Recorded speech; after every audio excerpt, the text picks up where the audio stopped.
We're good.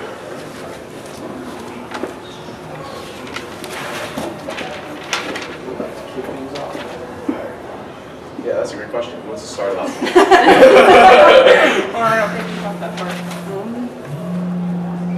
I guess I Okay, go ahead. Alright, so to begin with, we're going to discuss the evolution of newspapers in our society and basically just give you a timeline of what actually has went on with newspapers today. So starting off, like one of the big things we've talked about is the penny papers and how they drastically changed the literacy rate within the middle class, just because they started off being 6 cents a paper, and that like accumulated to like $10 to $12 a year, and that was more than most people's weekly salary, so they couldn't afford it. So a lot of people weren't very literate because, well, what did they have to read? And then they came out with penny papers because they weren't using handmade paper, they were using machine-made paper, which allowed the middle class to be able to afford these papers, which allowed them to become more literate in the long run. So that definitely was a huge turning point for newspapers. Back in, I think, didn't you say the 1820s? Yeah, it was late 1820s. In 1833, when Benjamin Day founded the New York Sun, and that's when the price was set at like just a stern like 1 penny, so definitely lowered the price. And the slogan was "It shines for all." So I feel like it just kind of incorporated as kind of the newspaper for the people a little bit, and that definitely helped spread the literacy among just like the average American, you know. So that was definitely a big turning point as well. It's also hard to imagine, I think, nowadays, like, going back in the past and looking at it, because, like, so many people, like, use literature as, like, a passing time or whatever. Like, I know, like, back when I was little, I used to read a lot when I was a kid to pass time, as kids ago. Then again, we didn't really have the internet back then, obviously, so, like, that's a big factor in itself. But the amount of, like, just passing time taking over, I'm sure, back then, whatever the was more cheaper, more accessible to people, or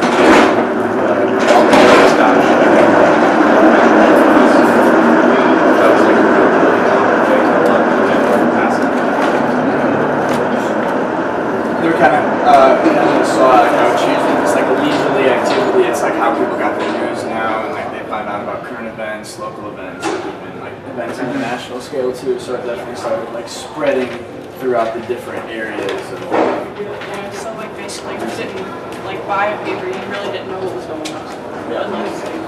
Unless you can't just like watch TV or hop on Twitter and scroll and see what's pull it going up on. on Google. Like, Yeah. And another big thing that I saw was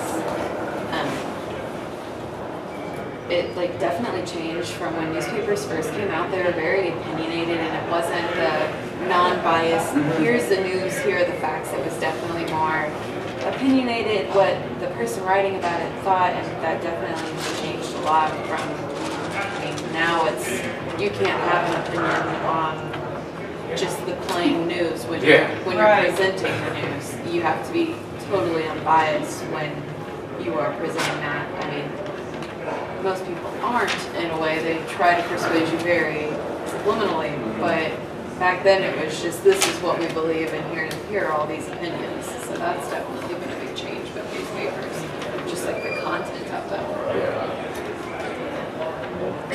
I want to say the bias actually also shifted, like, scales. Like, back then, obviously, there was no, like, digital media, so, like, there was no bias to be judged or whatever. There was a lot of bias in, like, newspapers. But as times shift, you see more, it feels like you see more and more bias within, you know, digital outlets, and it's easier to, like, observe within, like, on CNN or Fox than it is on the Times New York Times. Yeah, New York Times. There you go. I'm so used to writing English. But I mean, yeah, just like seeing the bias shift, at least when it comes to like paper outlets, definitely is, I don't think it's much coded as it was back then. Where now it's back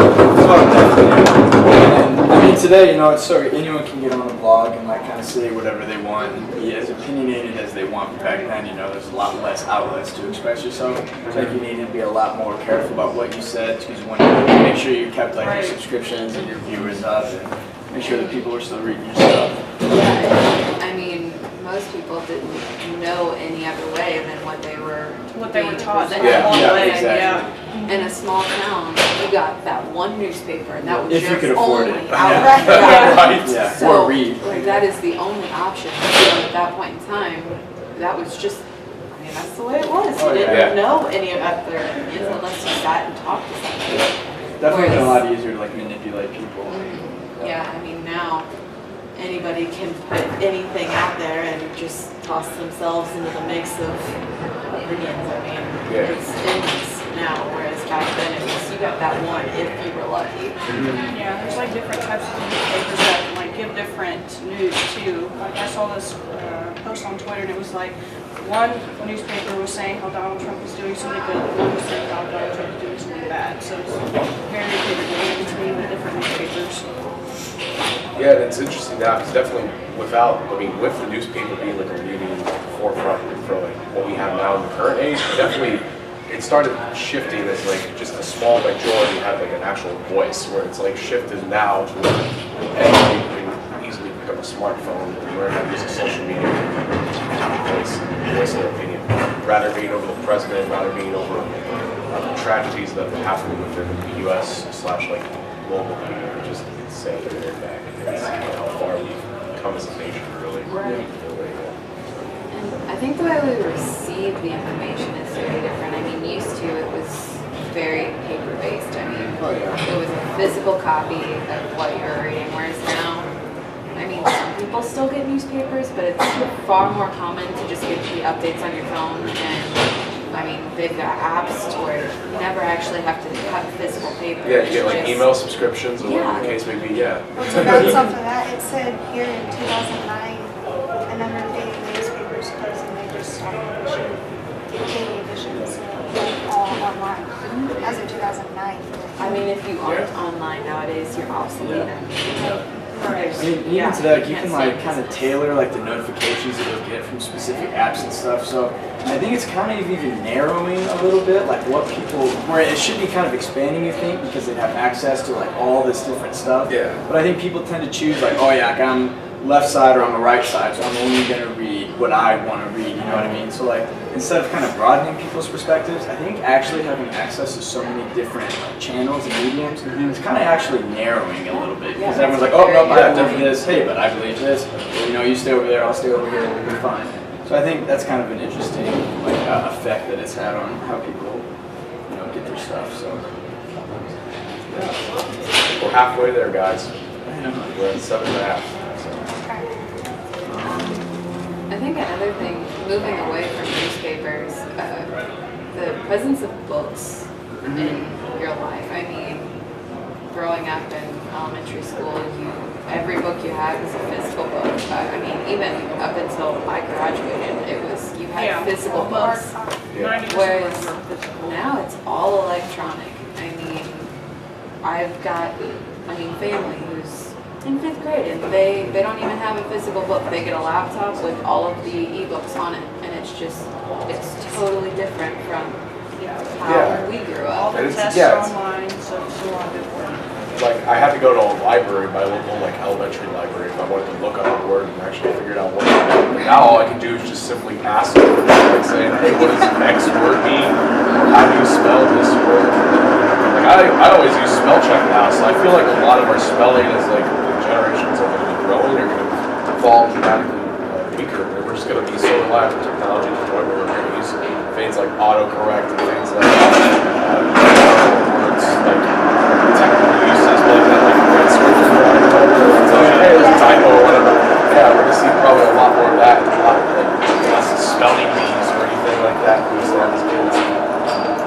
So And I mean, just reading for leisure is totally different now. Even people used to, you go to the library, you borrow a book, you read it, and bring it back, and you do it over and over again. And now it's just, well, here's my Kindle or my iPad. Yeah, exactly, I'm going right? to download any book I want, but why you run never a book have when to- I could go to iBooks, you know? Yeah. Like, Yeah, why get up and drive all the way to the library to pick a book out when I can lay on my couch and do the exact same thing? Right. I probably haven't read like a chapter book cover to cover since like my sophomore year of high school. Yeah. Right. Yeah, like- it's been, yeah. Yeah, like I read like sports blogs or any type of like stuff on my phone all the time, but like full like just little books, nope, ever. I mean, they're more of a hassle nowadays. Really You can is, read yeah. anything with something thin and lightweight. Yeah, if you need whereas something like that quick, you're just like, okay, here's Google. Put it in pull your up. pocket. Yep. You're good to go. it's better than lugging around multiple books when you can just look it up. Yeah.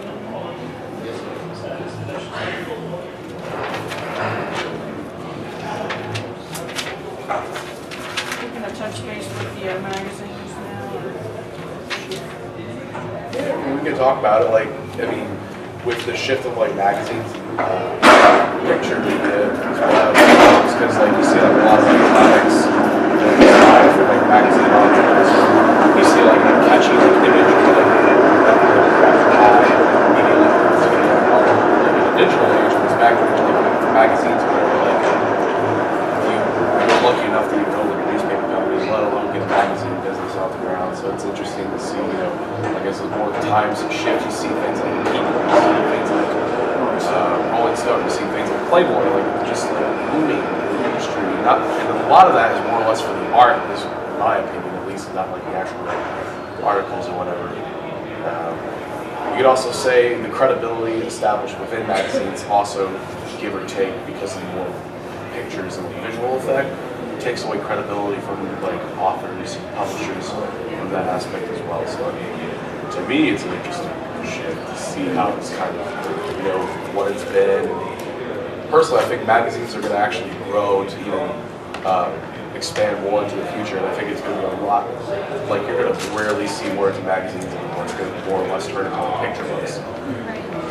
One thing that I've noticed with magazines just within our generation is a lot of people used to have them mailed to their house and you had a subscription and you got one every month. But now, I mean, you can get on Snapchat every day and there are how many different There's like magazines? People, US Weekly. Yeah, and you all just, kinds, I yeah. mean, it's all electronic, it's all pictures, but it's, I mean, it's from the same company that used to send you that magazine every month. Yeah. I would say magazines are still like, there's still a lot in use today because like you go to like a local store, local drugstore, and they're right there, and you're like, oh, you know, Tabloids. there's a shooting on the front page. That looks interesting. I'm gonna buy it. You know, and there's a lot of stores that still have like a collection of magazines, and people still buy them. But you're right, like they don't like subscribe to them anymore. They just kind of like, if it's interesting, then they'll pick one up for $5. I think the big thing is that revenue is going to definitely start coming more from advertising than from like the people actually subscribing because, I mean, we are going to more of a digital age, so less and less people are going to buy physical copies that are just going to go online. And usually you can go online and, I mean, you can look up any kind of article from a magazine for free, but there are ads all over it. So I think their stream of revenue is definitely going to change from more of a, you're not going to get it from us, more so just other companies. Yeah. Yeah, if I'm going to see like a By ad cluster, space. a cluster of like ads and articles, why would I just not go online instead? Basically do the same thing. So, I mean, I know when I was younger, I bought like little kid magazines like Tiger Beetle, and like every week they were like $5 a magazine. And I would always try to save up my money to get one, and there's like posters in there and all kinds of fun stuff. But now I've like grown out of that. I can just go online and look that stuff up. Like kind of what you said too, like I think magazines like main intention is to entertain, whereas a newspaper's main intention is to inform. Right. So I think that's like another big thing that people are like, oh, I can sit here and read leisurely and not have to read about, you know, depressing stuff in the stock market or whatever. Yeah. I can read about, you know, sports or music or whatever the hell you want to. And it's just like a lot lighter material, I think, Yeah. and that's what people kind of gravitate towards it, because we're sitting there to then just reading, okay, depressing, this, how many people die here, how many people die, you know what I mean? Yeah, It just starts to just like go over and over and over again, so it's nice to kind of step out of that and get a breath of fresh air from something like even something like a tabloid. Like it's still nice to like read, okay, whatever, Prince Harry did something, whatever. Yeah. You know, like it's a little bit different, And but. I think along with that, newspapers, it's very dense content where you have to read all of that, whereas newspapers, magazines give you the really little snippets that you can get a brief understanding, but it's, And you can see Yeah. the pictures and be like, okay, that's what happened Pictures with here, it. I'm gonna rate this section. you don't really have to read the whole thing to Yeah, trying to understand more it. and more Yeah. of like abstracts and stuff. Yeah, than it's- anything, you know? I mean, I enjoy just reading the covers of stuff. Like when I'm at like grocery stores, like you can literally get an Yeah. entire story from Well, just a cover. yeah, of that a too, magazine. like newspapers, you'd have to read the whole thing, but magazines are like, oh, this person, this, okay, that's all I need to know. Yeah, So exactly. you don't Yeah. need to bother to read the rest. Yeah. Okay.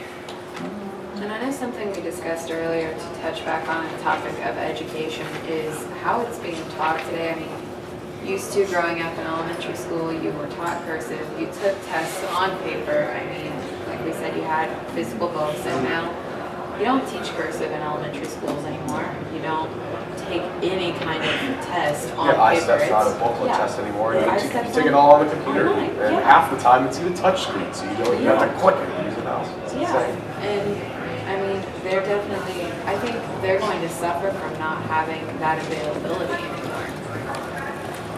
But, I mean, they never knew that. They never knew a time before the digital age. Yeah. Right. See, that's the thing. I think like that having everything digital like that is kind of hindering their like educational advancements a little bit, but they have no idea that that's happening because they've never been like kind of introduced to anything else, you know, other than the digital age. So I think that's definitely going to have an effect on future generations to come. So. In my hometown, they just started this e-learning days is what it's called. So they, on snow days, when school's canceled, they have everything downloaded on their laptops, and that's what they use. So they don't even get snow days anymore. Wow. Yeah.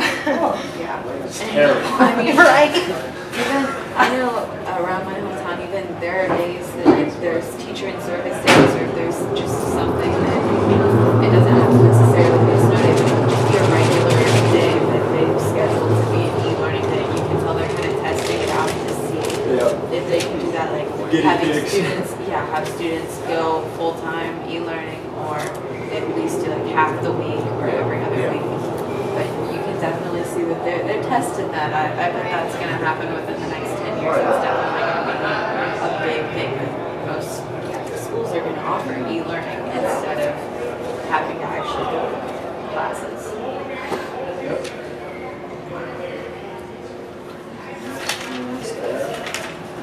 I think we're good. You guys, so, all right.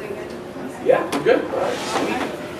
All right. There we go, guys. Right. See, that's how you talk in 17 minutes about digital media. There you go. Pretty good. So